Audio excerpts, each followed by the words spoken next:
All right, welcome to another episode of Nard Knows, and this is the finale of season 5 of Nard Knows. So thank you everyone who has been following me on this journey so far, getting to know athletes, not just here in the States, but all around the world. And that brings in my next guest, who's been playing football all around the world, now in Mexico, my guy Kenneth Bradley. Nard, thanks for having me. Honored to be the season finale. That's big. I appreciate that. I didn't know that coming into this episode, though, so that's cool. But yeah, I'm doing well. We're in the middle of the season right now, just over halfway through. Loving the fact that the season's going so far so good. But last year, a part of the Caudillos, you were a part of that championship team. Talk about what it took to get to that point. You're already a household name as a player, but to get that championship had to have been thrilling.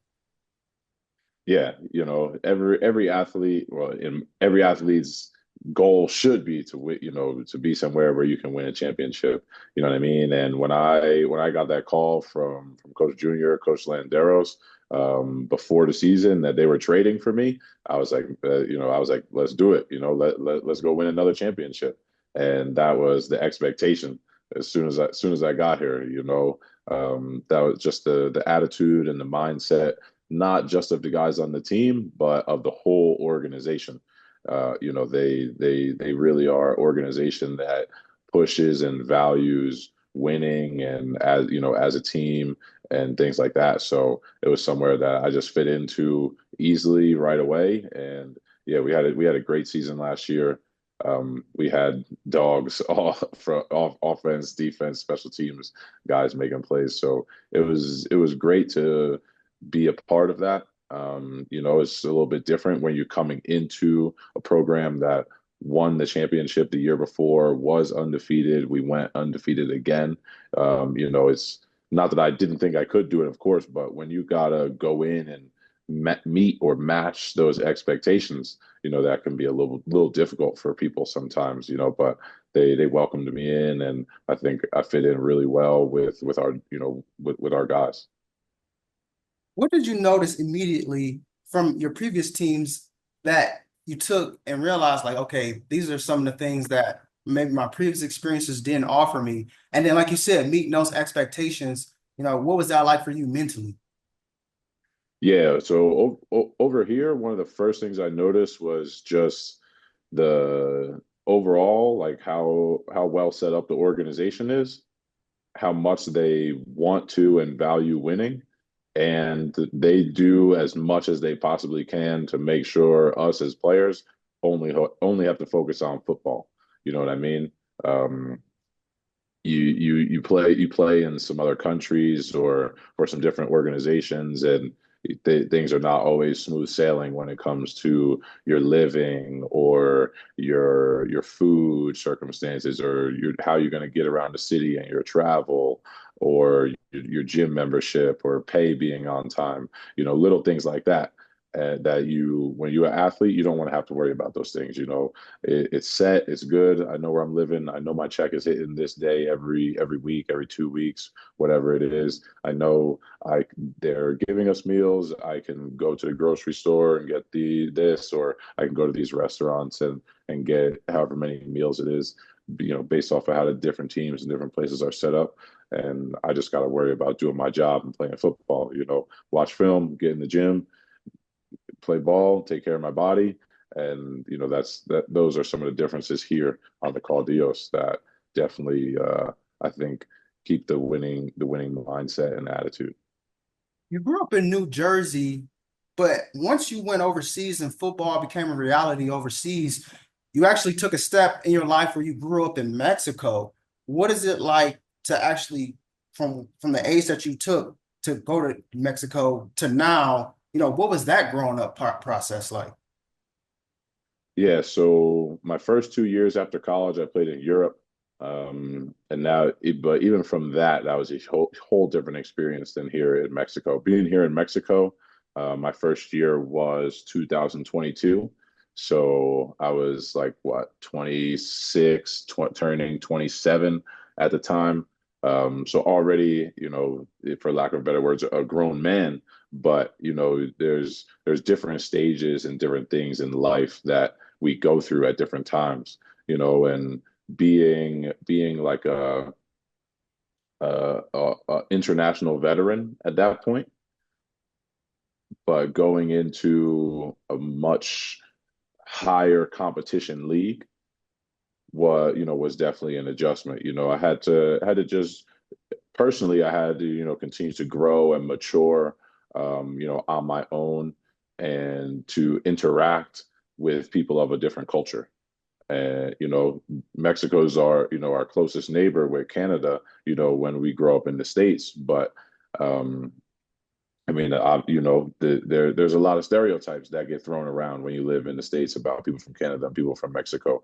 So, you almost have to break that home Yeah. stereotype kind of stuff, and how we see things in the United States.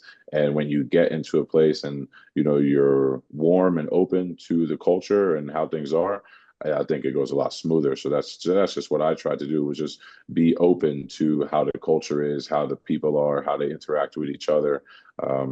One thing that I've made sure over the past 4 years now was to really improve my Spanish.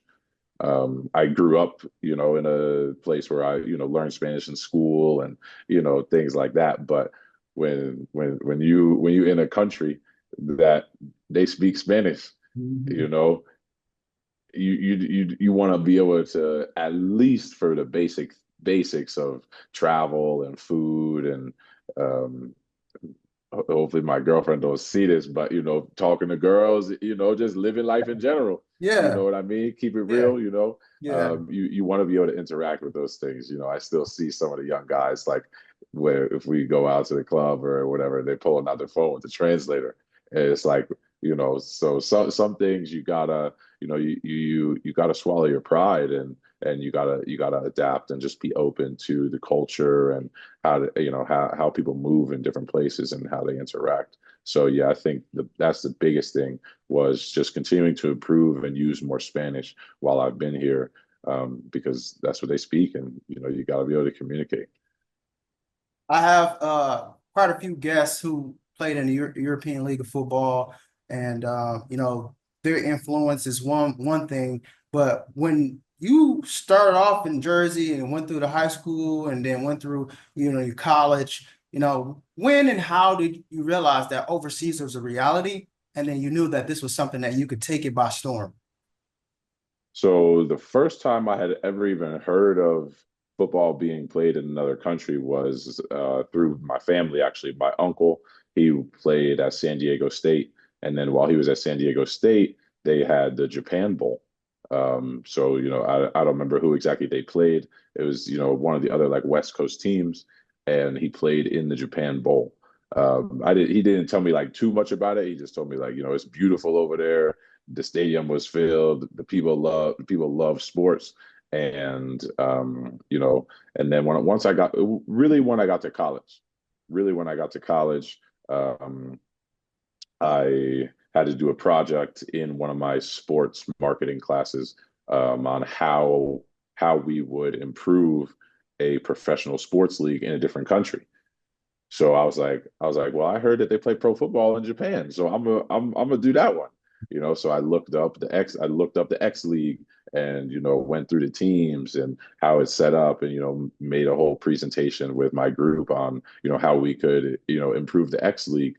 And then my I think it was after my sophomore year, one of my teammates, he finished school and he went and played over in Europe. And I was like, I didn't even know that was a thing. Like, I knew of NFL Europe when we were kids, and you boost up the sliders when you're on Madden to get the easy wins, to boost your personal record. So you played against the Barcelona Dragons, you know what I mean? Mhm. But yeah, and then I'm hearing like, no, bro, like he was like, nah, like the NFL Europe isn't a thing, but you still have, a German league and a league in France and a league in this country and a league in that country. Um, and then when we got a new head coach my senior year at Ithaca, he told me a little bit about it, because he had played in the GFL. I think he won like two championships in the GFL. as a QB. So I was like, okay, like this is all, I'm definitely something I want to look into because one thing, thankfully to my mom when I was in college, she was like, one thing you're going to get out of your college experience is she was like, you have to travel abroad. I said, Mom, how am I going to travel abroad when I have camp starting in August and football season doesn't end at least until the end of middle of November, and then we got spring ball starting as soon as we get back from winter break. She was like, I don't know, but you're gonna figure it out because she's like that's a that's a value that you can't get back, traveling overseas, learning overseas. So I so yeah, my junior year, I traveled to after my junior year, going into my senior year, I did a summer study abroad session in Europe, in Italy, and they were telling me that there was a football league there, and I was like, okay, like this is in more places than I had even thought. Like, you think Italy sports, you think soccer, you know what I mean? You thinking soccer, of course. So yeah, and then after my senior year, I played in the college all-star game in the Podium Bowl, played in the Podium All-Star Bowl. I think that was the first year they had a game. I think like the years before that they had like a little like list of like special guys. And then yeah, they had a game down in Florida. There was like they were connected to some CFL scouts, but then pretty much everything else was international scouts. I From there I got invited to there was a league that had started up, you probably remember, called the AAF. Mhm. Um, Yeah. I got invited to the combine for the AAF, did well at that combine, got invited to the training camp for I think they were called the Atlanta Legends. And like 2 weeks before I was supposed to report for the Atlanta Legends, tweaked my knee up pretty bad. Had to do some physical therapy and stuff. And then, I'm done with physical therapy, going to like some of those ANC combines and CFL combines. I'm like, bro, the mess with this combine stuff. Like, I want to play some ball. Like, let's Yeah. do something. So I reached back out to a couple of European teams and on Euro players. I had just gotten a little bit of information from the people I know from my few friends at that point that I had played against or with in college that had played overseas, and they were like, "Bro, go on Euro players, make a profile, put all your stuff on there, and just send it out to teams." So um, I got a message from the Porvo Butchers in Finland on a Wednesday, and I was on a flight on Monday. And yeah, and then that's kind of just opened up my world from there. You know what I mean? I had no clue where in the world Finland was. And 5 days later, I was there. And, the first day I'm there, it's 11:30 at night, and the sun is just beaming through the windows. I'm like, yo, like, did I not set my phone right when I changed over here with the timing and stuff like that? And they were like, nah, bro, the sun don't go down in the summer. I'm like, yeah, yeah. I was like, okay, like we really in a different part of the world. Like that's what was really opened my eyes. Because in the summer, in Finland, those Nordic countries, they have 20 to 24 hours of daylight. Wow. So even in the southern part of Finland where I was in Porvo, um, yeah, the sun doesn't really go down. We had like 20, I think at the height, we had like 21, 22 hours of daylight. So, the next day they're like, how was your flight? How was your sleep? I was like, I'm gonna need some shades. I'm gonna need Yes. some blinds, Yeah. and they're like, okay, yeah, don't worry, blah, blah, blah. And, the Butchers were a good organization. Really, really great people I still have a good relationship with to this day. I still talk to a lot of guys on the team. I'll still send guys to the GM and their recruiting coordinator, to recruit and things like that. And then, yeah, from there, and from then just talking to guys I played with and played against, just learning the levels, GFL, Austria, the Nordic leagues, Italy, X League, hearing about Mexico, all those kinds of things. It just opened up my mind to all the possibilities. I'm like, man, they play football all over the place. Like, and I was sitting here in New Jersey and upstate New York, like, just worried about the 50 states. You know Yeah. what I mean? But yeah, once I played that first season, we didn't even have that great of a season. To I think we had like 3 wins or something like that. We were like 3-6 or something. But yeah, it was just a life-changing experience living in a place that I didn't even know geographically where it was, and then spending 5, 6 months there, and learning about different people in a different part of the world, and just embracing it and going after it. It opened my eyes to the different possibilities of playing football in different places and traveling. Yeah, man. The beauty of my journey with Nard Knows and his talk shows, I got to meet so many different athletes with so many different backgrounds, playing football all around the world. And I didn't even know about the X League until one of my past guests, David Pendle, former UConn quarterback, plays for the X League. Yeah. And it opened my eyes up. I'm like, what? They're playing football, like football out there in Japan. And so I'm like, every area of the world, it's a universal language with that pig Oh skin. yeah. Everyone Oh yeah. speaks that pig skin, and it's a beautiful game in that way. Upon my journey, I got to meet someone we both know very well, Noah Whittle, and he introduced me to Top Art, and that's something that you are a major part of. For those who's watching, talk to us about how Top Art was even came about and the benefits from your experience in the future that you all see. So after that first year when I had played in Finland, I was home just messaging teams left and right, trying to find a spot for that next year. And Noah had messaged me on Instagram and was like, "What's up, bro? I've heard about you. I heard about your season last year. You killed it in the Maple League in Finland." He was like, I've been in Europe a couple of years now. I have my own company that helps guys, get connected and talk to coaches, a little bit more, a little bit better than Euro players and then Podium. Um, just to, and I think I could help you get more exposure and move into some bigger leagues. And I was like, sure, like, yeah, that's what I'm trying to do. You know what I mean? So at first, he had connected me to teams in the GFL and even a little bit in Mexico. Um, and then it was COVID, so I didn't really talk to him, and wasn't even really thinking about it. Couldn't go and play anywhere in 2020, and the offers that I had lined up couldn't go back over to Europe.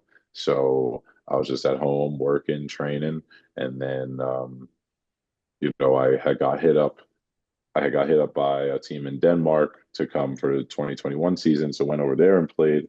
And then um, ironically, while I was in Denmark, that was the first year of the ELF, and they had that like ELF All Star game, and so they pretty much just took American guys that were playing in these different leagues in Europe and played them against like the ELF players, and I had met one of Noah's best friends who also is part of Top Arc, Andre Revere.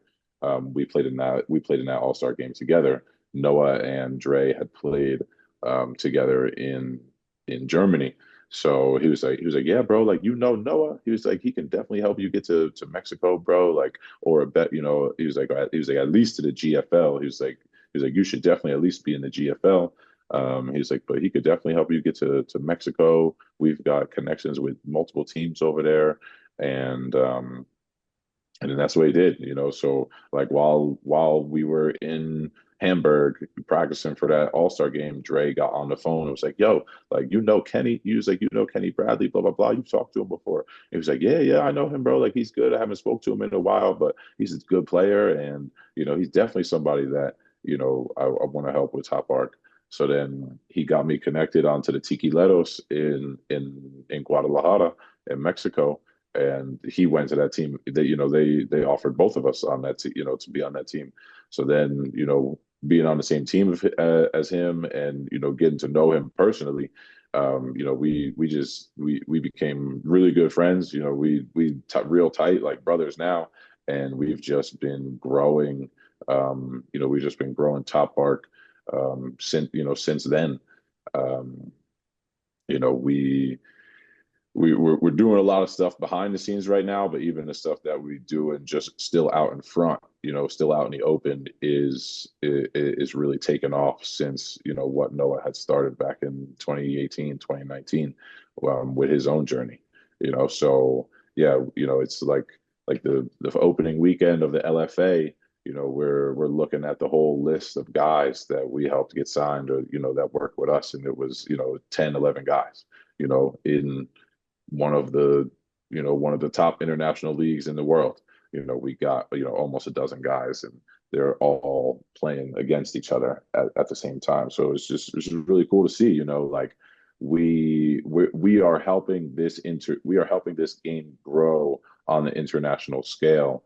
From behind the scenes, just based off of connections and being good people, and um, and just, reaching out and, and offering help to somebody who wants it and, wants to go get it. Wow. So, and for lack of better words, you guys are worldwide. Yeah, yeah, no, we literally are worldwide. Right now we have guys playing in Mexico, China, Brazil, scattered throughout Europe. So that's a few different continents. That's four different continents right there. You know what I mean? And with some of the other stuff that we're working on, we're touching everything except Antarctica. Really, we really are. And if they found a way to play football down there, I don't know, they would probably have to build a pretty sturdy dome. Um, but if they found a way to play some football down there, I'm sure Noah and I would find a way to be involved in some way, shape, or form. That's just what we see. I think a big part of it is we're both like very, very aligned and in tune with our faith. And so a lot of the stuff that we talk about, it is like he was already thinking it or I was already thinking it. You know what I mean? So um, yeah, I think with like I said, if there was football in Antarctica, we would find a way to be involved. And with the stuff that we're working on, we just really see it as that's God's purpose in our life to help guys and help teams in different parts of the world continue to grow this game that has just opened up so many opportunities for a small kid from the streets of New York and a small town kid from the woods of New Jersey. You know what I mean? Jackson, New Jersey. We got Six Flags. That's what people know us for. They're like, oh, that's your town. Oh, okay, I know where you're talking about. You know what I mean? So yeah, but football and God has opened up so much for us, and now we're doing our part giving back. We live in a world where, our sport, football, the world is trying to incorporate everything into the game except for God. But then on the flip side, there are microphones out there in the world, not just Nard Knows, but just all around the world where you're starting to see just God being lifted. Like, for example, with Aaron Glenn, the head coach for the Jets, using Bible study Hmm. as part of I his saw that. his I saw that. journey as a coach for the Jets. Um, but then, we find ourselves like having to combat, the opposition, in our faith, we call the enemy, but that's a whole different conversation for a whole episode. But how has faith in football played a role in your life?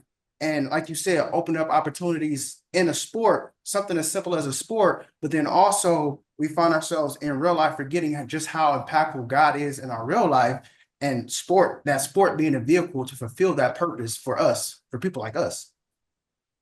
Yeah, I mean, for me, yeah, faith, family, and football is always, that's a cliche, right? But that's always been, three huge things in my life.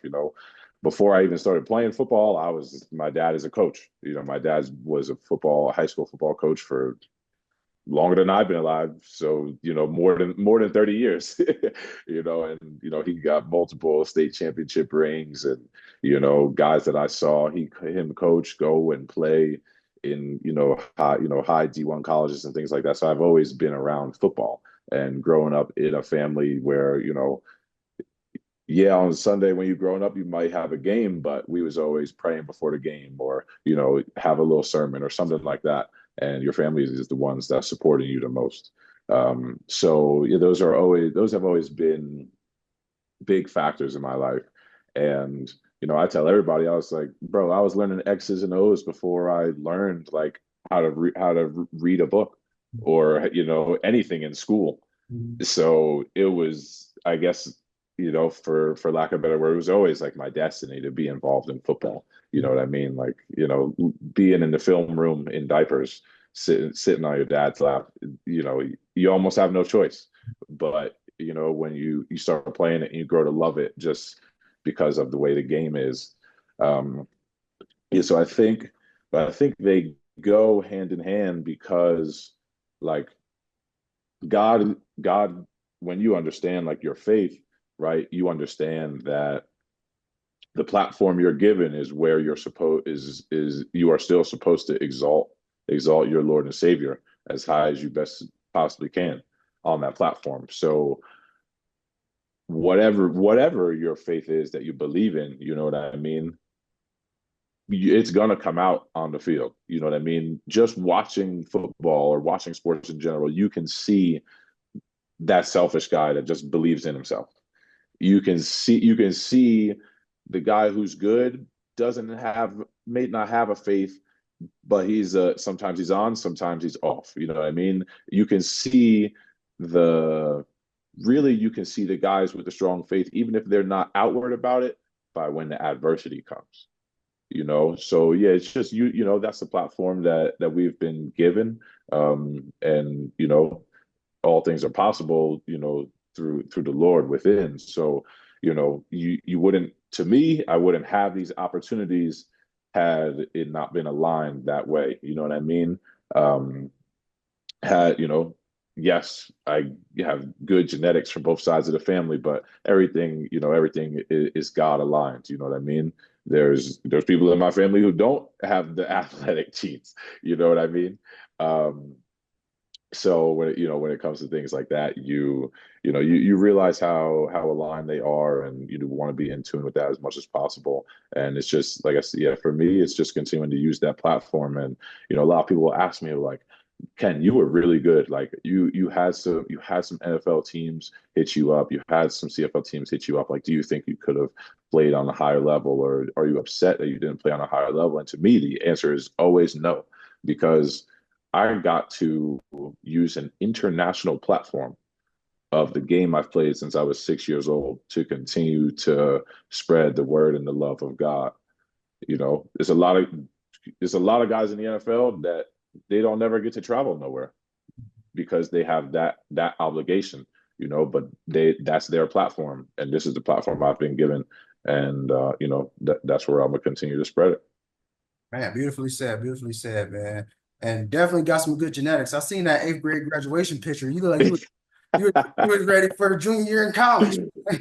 Standing next to dad. Couple Yeah. more questions for you, man. I appreciate you so much for your time, dude. We've been talking so much about life, family, faith. We didn't really talk about your mentality on the field, man. Like you have a tenacity, dude, and to be a linebacker, that has to be a given. But what are some of the traits that came to you naturally as a linebacker, and then what are some of the traits that you learned along the way from coaches and whatnot to add to your game? So I think traits that came along naturally was aggression. Growing up the youngest child, your older sisters is not soft, and they're gonna make sure you're not soft.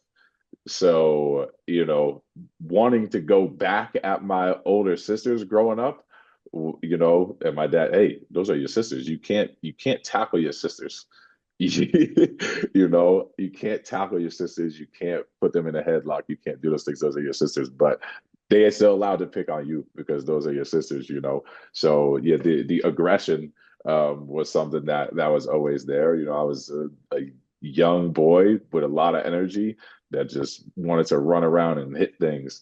So that was natural. Like I said, I started learning the game at a young age. So by the time I was in pads, I already know how to read guards. I already know what the difference between a 3 and 5 step drop. I already know the basic tendencies of a team in I formation compared to split backs, compared to spread, or a 21 personnel, 12 personnel, all those kinds of things. I learned that stuff at a young age. Um, you know what I mean? And then I mean, in high school and in college, definitely continue to learn a lot. I had some really good coaches that taught me how to continue to break down the game. Like my high school, yeah, growing up, okay, you read the guards take you to the play. But then like my high school coach teaching me how to read the guard's first step. I don't need to see the 320-pound guy's whole body. I just need to see his first step, his first 2 steps, and I can be that much faster on it. Getting into college and really being taught passing concepts and how they will try to attack you. That made a huge that was big. So Coach Smith in high school and Coach Christopek in high school, smart guys, and that Coach Hadley, a great linebacker coach. Now he's a college D coordinator. Coach Mack, who recruited me to Ithaca College. Coach Turper, who became my DC, is now the head coach. Coach Trahan, who he was one of the guys. Like crazy story himself. He went to Baylor as a QB, gets there as behind RG3. Then Bryce Petty comes in, and they're like, Brody, you're one of our best athletes, best football players. We want to find a way for you to get on the field. So he becomes a 2-time all conference linebacker, from QB. And then the stuff that he taught me, because every year of his life, he was an offensive player and he was a quarterback. So then him teaching me like some of the little tricks that QBs do to counter the linebackers and counter the defense and things like that. I've just continued to mold and add pieces to my game from different places. And yeah, a lot of different coaches, that I've been thankful to, play under, even guys that I've played with, like even the last 2 years playing with Leo Crosby. There's a reason he's the 2-time defensive player of the year here in Mexico. You know what I mean? Just being able to pick his brain on stuff, and me and him, bouncing ideas and stuff like that off each other. And then one other thing I would say has just set me apart is my tackling. And that comes from so much from wrestling, growing up. Yeah, like I was wrestling before I was playing football. Officially, I was on the mats in diapers as well, but I was wrestling my first matches in tournaments before I was playing football, and then just continued. I didn't wrestle in college, but wrestling and growing up in New Jersey, which is a big wrestling state, and wrestling through high school, and just having that background. I think has continued to set me apart in my tackling, and numbers don't lie. Having the most tackles in a season in the LFA, and leading the league in tackles for the last 2 years. I think that's something that has set me apart. I can see that, man. I was actually going to say you post career you could be a wrestler. I actually had a previous guest, Vincent Winey. I'm not sure if you're familiar with him, but he now goes by the name of Harlem Lewis, and he's a WWE wrestler right now, definitely Okay. coming the ranks. So it's definitely not uncommon. We all know The Rock and, those guys who've actually played the game and then Yeah. transitioned to, the wrestling and then open up more avenues. So I could definitely see that, being a multi-sport athlete as yourself. Last question for me, man. You're a natural leader, and then you've also earned the right to be a leader on the current team that you're on, and I'm sure the previous teams that you've led. But how do you present yourself as a leader, and do your teammates see you that way as well? So I think presenting myself as a leader, I don't try to just present myself as like, I'm the leader, I'm the captain, I'm gonna say this and we're gonna do it, right? The first rule of First rule of leadership, as Hopper said in Bug's Life, is it's always your fault, right? So some people don't want to be the leader. Some people shy away from leadership because you're gonna be the one they look to when things go wrong, and some people can't handle that. Um, so I think that's something that a lot of people gotta factor in when it comes to leadership, right? But to be a leader, you have to do before you can speak and before you can delegate. So I always lead by example. You know what I mean? I can't preach something that I don't practice, right? You see the way I play on the field, I'm running to that ball. I am trying to get to the guy with the ball. I'm trying to tackle him or take the ball away from him. And if somebody hasn't made the tackle, I'm gonna wrap them up. And if somebody's already making the tackle, I'm trying to get the ball. Right. I'm running to the ball. And that's one thing I always preach. Run to the ball. You want to be a good defensive player, offensive player as well. Definitely defensive player, run to the ball. Right. So I always try to make sure I do and lead by example before I speak it and try to tell somebody. And I think my teammates see that. You know what I mean? I think they see me as a leader more than I see myself, as a leader sometimes because, that's the way I approach it. Wow, wow. Totally understand that, man. Because as a leader, it's like being a teacher almost. Everyone learns differently, and you got to be able to talk to certain people different ways. And it's not like how it was when we was growing up, where our coach would just tell it what it is, how it is, and we'll just dissect it the way that we supposed to hear it, even though it didn't come at us the right way. But Exactly. nowadays, it's different approaches, and it helps with your emotional intelligence as a man.